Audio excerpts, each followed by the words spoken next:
नमस्कार दोस्तों। हमारा भौतिक प्रदेश चल रहा था और भौतिक प्रदेश में आज बात करेंगे हम लोग पश्चिमी रेगिस्तान की। जो पश्चिमी रेगिस्तान है इसे थार का मरुस्थल भी कहते हैं। और भौतिक प्रदेशों में हमने जो वीडियो है वो तीसरे नंबर का वीडियो है भौतिक प्रदेशों का, जिसमें चौथा भाग पढ़ रहे हैं हम लोग। एक में 2 कर दिए थे दोस्तों।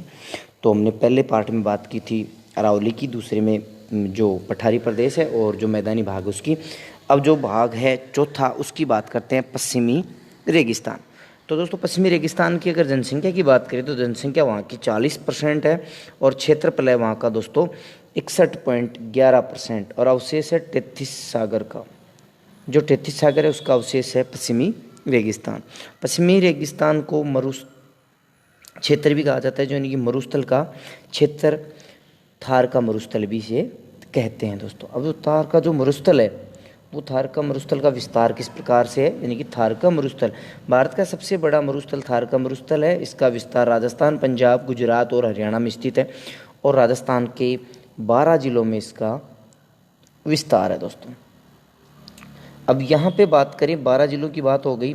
हम्माद दोस्तों में हम्माद जो है ये प्रश्न पूछा जाता है परीक्षा में कि हम्माद क्या है। ये इस प्रकार से हम्माद लिखा आएगा, हम्माद होता क्या है। तो दोस्तों हम्माद बता देना, पत्थरी वाला जो मरुस्थल होता है वह मरुस्थल जिसमें पत्थर हो या पत्थरी वाला जो मरुस्थल उसे हम्माद कहते हैं। एक आता है इर्ग, और रेतीला जो मरुस्थल है जहाँ रेती रहो तो उसे कहते हैं रेतीला, जो इर्ग कहते हैं रेतीले मरुस्थल को। थार का गढ़ा, चांदन नलकूप जो जैसलमेर में स्थित है इसे थार का गढ़ा कहते हैं, यानी कि जो चांदन नलकूप है उसे थार का गढ़ा कहते हैं, जो कहाँ पे स्थित है, जैसलमेर में स्थित है। साथ ही साथ बात कर लेते हैं पश्चिमी रेगिस्तान में 2 मरुस्थल पाया, यानी कि 2 प्रकार का क्या पाया जाता है, मरुस्थल पाया जाता है, अनुदैर्ध्य और अनुप्रस्थ। तो अनुदैर्ध्य पहला किस प्रकार से है और दूसरा अनुप्रस्थ किस प्रकार से है उसकी बातें कर लेते हैं। पहले बात करेंगे अनुदैर्ध्य की। यह बालू का स्तूप हवा के समांतर होते हैं। जो बालू का जिस प्रकार से हवा चलती है उसी के समांतर ये बालू का स्तूप होते हैं। इन बालू का स्तूपों में बरखान व अर्धचंद्राकार मिट्टी के टीले पाए जाते हैं। और दूसरा जिसे कहा जाता है अनुप्रस्थ, उस अनुप्रस्थ की बात कर लेते हैं। अनुप्रस्थ किससे, ये बालू का हवा के लंबवत चलता है, अतः इन टीलों की ऊंचाई अधिक होती है, ऊंचे ऊंचे टीले होते हैं अनुप्रस्थ में। साथ साथ बात कर लेते हैं टांका। दोस्तों टांका क्या है, पश्चिमी रेगिस्तान में वर्षा में जब जो लोग दैनिक जीवन के लिए मतलब एक जल एकत्रित कर लेते हैं उसे टांका कहा जाता है दोस्तों, याद रखना। यानी जब बारिश आती है तो लोग जल इकट्ठा कर लेते हैं पश्चिमी रेगिस्तान में। वहाँ जो क्षेत्र जो जहाँ जल इकट्ठा करते हैं उसे क्या कहते हैं, टांका कहते हैं। अब आता है दोस्तों रन व टाट, यानी कि रन और टाट क्या होता है। पश्चिमी रेगिस्तान में वर्षा काल के दौरान बनने वाली अस्थायी जो खारे पानी की झीलें हैं उसे रन या टाट कहते हैं। यानी कि बारिश के मौसम में जब छोटे मोटे खड्डे वगैरह में पानी भर जाता है और अस्थायी जो झीलें बन जाती हैं खारे पानी की, उसे क्या कहते हैं, रन या टाट। साथ ही साथ बात कर लेते हैं यहाँ की वनस्पति है दोस्तों मरुद्भिद, जिसे जीरो फाइट भी कहा जाता है। मरुस्पति बहुत बार पूछी जाती है कि थार के मरुस्थल में वनस्पति किस प्रकार की पाई जाती है, मरुद्भिद, जिसे जीरो फाइट के नाम से जाना जाता है। मरु त्रिकोण दोस्तों मैं आपको त्रिकोण बता रहा हूँ। मरु त्रिकोण की बात करें तो बीकानेर, जैसलमेर और जोधपुर तीनों जिले मरु त्रिकोण के अंतर्गत आते हैं। और मरु सीज के अंतर्गत जैसलमेर, बाड़मेर और जोधपुर आते हैं। और स्वर्ण त्रिकोण के अंदर जयपुर, दिल्ली और आगरा आते हैं। दोनों तीनों ध्यान से देखना, मरु त्रिकोण, मरु सीज और मरु स्वर्ण त्रिकोण।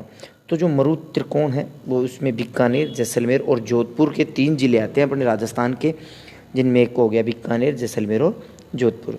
और मरु सीज की बात करें तो इसमें जैसलमेर और बाड़मेर और आते हैं जोधपुर। ठीक है दोस्तों।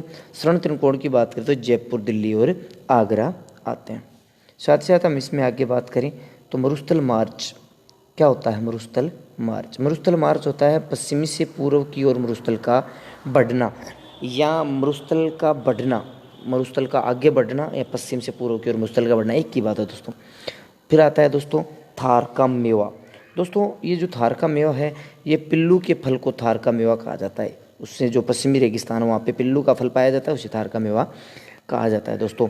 साथ ही साथ में दोस्तों आपको बता देता हूँ हमारे चैनल जी के सुरेश चौधरी को आपने सब्सक्राइब नहीं किया तो सब्सक्राइब कर लेना दोस्तों, पास में स्थित बेल आइकन को भी प्रेस कर देना। अब आता है दोस्तों पियोना सांप। इस रेगिस्तान में एक सांप पाया जाता है पियोना।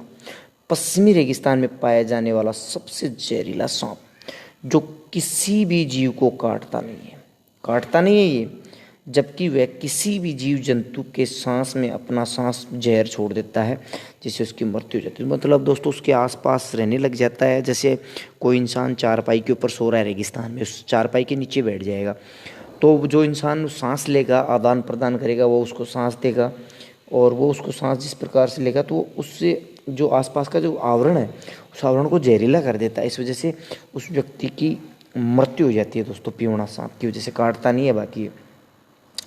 अब दोस्तों बात करें लाठी सीरीज की। जो लाठी सीरीज है वो क्या है? पोखरण से लेकर मोहनगढ़ तक एक जलीय भूपट्टी क्षेत्र है, जिसको लाठी सीरीज क्षेत्र कहा जाता है। यानी कि पोखरण से लेकर मोहनगढ़ तक, ये जो पोखरण और जो मोहनगढ़ है दोनों ही जैसलमेर में, पोखरण का दुर्ग भी जैसलमेर में, मोहनगढ़ का दुर्ग भी जैसलमेर में है। तो जो पोखरण से लेकर मोहनगढ़ तक की एक जलीय पट्टी नुमा होती है, मतलब नीचे नीचे जल रहता है लेकिन उसमें दिखाई नहीं देता जल, उसके ऊपर हरी हरी घास उगती है दोस्तों, जो पशुओं के लिए बहुत पौष्टिक होती है।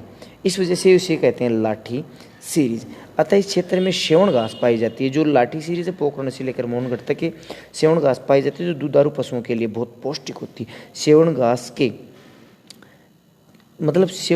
के जो को क्या कहते हैं? लिलोण कहते हैं, कटे रूप को। यानी कि दोस्तों अगर सेवण घास को हम काट के इकट्ठा कर लेते हैं तो उसे क्या कहते हैं? लिलोण कहते हैं। अब आगे अगर बात करें, नोट, पश्चिमी रेगिस्तान में सर्वाधिक दूध देने वाली गाय की नस्ल कौन सी है दोस्तों? थारपारकर। इस बात का भी ध्यान रखना। आगे अगर हम लोग बात करें, भारत का प्रथम परमाणु परीक्षण 1974 में पोखरण में पीएम इंदिरा गांधी, यानी कि प्रधानमंत्री कौन थी? इंदिरा गांधी, और वैज्ञानिक थे डॉक्टर होमी जहांगीर बाबा के नेतृत्व में हुआ। लेकिन दोस्तों एक दूसरा और हुआ था, वो 1998 में हुआ था, ये हुआ था 1974 में।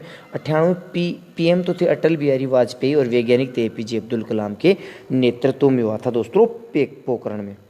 साथ ही साथ बात करें दोस्तों आगे, आकल फूड फॉसिल्स पार्क। जैसलमेर जिले में आकल गांव में प्राचीन पेड़ व जीवों के जीवाश्म मिले हैं, अतः इस क्षेत्र को आकल वुड फॉसिल्स पार्क कहा जाता है।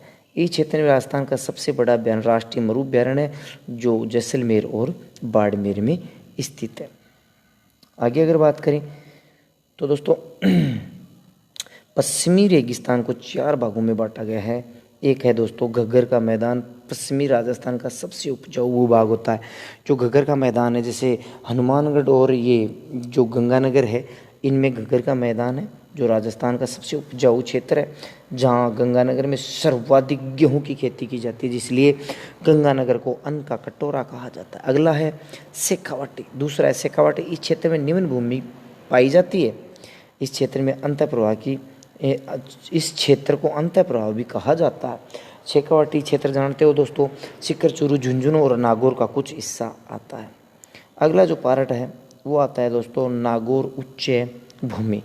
इस क्षेत्र में सर्वाधिक खारे पानी की झीलें पाई जाती हैं, सर्वाधिक फ्लोराइड पाया जाता है। जो नागौर उच्च भूमि में जो झीलें पाई जाती हैं, जैसे मकराना हुई,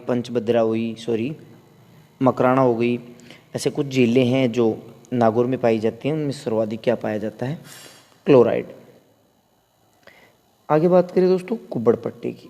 ये जो कुब्बड़ पट्टी होती क्या है दोस्तों? जो कुब्बड़ पट्टी है ये अजमेर व नागौर जिले के बीच की एक निश्चित पट्टी नुमा क्षेत्र, जो फ्लोराइड की मात्रा अधिक होने पर इस क्षेत्र में जन्मजात विकलांगता पाई जाती है। बहुत ही बढ़िया बात है दोस्तों, ध्यान से समझने की एक बार कोशिश करना।